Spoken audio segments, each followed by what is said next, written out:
The Artistry of Studying, Progressive Mindset, Procrastination Cure, Learning Strategies, and Focus Therapy. Written by Ian Batantu. Narrated by Cynthia Windsor.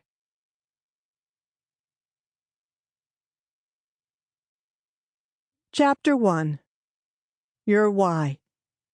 Before I get to what you can do to study more efficiently and get better grades, I urge you to reflect on why you want to reach this goal. It's a great goal, don't get me wrong, but chasing a goal when you don't know why you're chasing it can end up making you feel like you're chasing your tail. At best, even if you manage to nab your goal, you won't quite know what to do with it once you have it in your grip. At worst, you'll realize that you were aiming for a goal that wasn't truly yours, or that doesn't align with what you want from life. Great grades might make your instructors and family happy, but we want to make sure they make you happy too.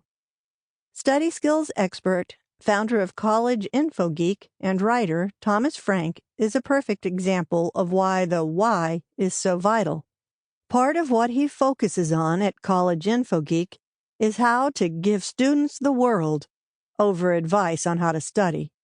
A cursory glance at his material might leave one assuming he was an A-plus student back in college. He wasn't. He got quite a few B's, in fact, and that was part of his plan. Come again? That's right. He didn't aim to be a straight A student. He knew his why and realized early on that he would benefit more from college if he focused on academics along with the job skills he'd need for his life after college. The result was that he had less time to study academic material while in school. The sacrifice, if you want to call it that, allowed him to develop vital skills that would help him find work and build his own business once he graduated. He developed great study habits that helped him reach his goals, and his goals included strong classwork as well as real-world skills. It was a successful decision that continues to pay off for him to this day. He was only able to make this decision because he knew what his why was. Not everyone is like Frank. When I apply myself to my studies, for example, I focus on academics. My main goal is to learn everything I possibly can, and as a result, I tend to get very good grades. But that's not an approach that is valuable for everybody. When your parents talk to you about your study habits, they might want you to get top marks. It's understandable. Good grades have their uses. But, as Frank's path demonstrates, grades are not the be-all, end-all.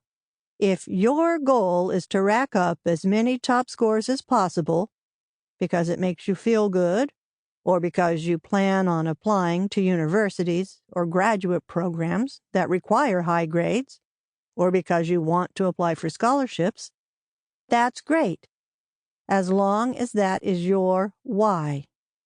But maybe it's not. If that's the case, that's not just okay, it's good. Good study habits can lead to a high grade point average, of course. But if you realize other priorities are important for you and see top grades as unnecessary, good study habits will allow you to 1.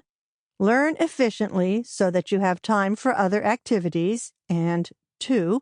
Learn what you need in the other areas of life. Now it's your turn.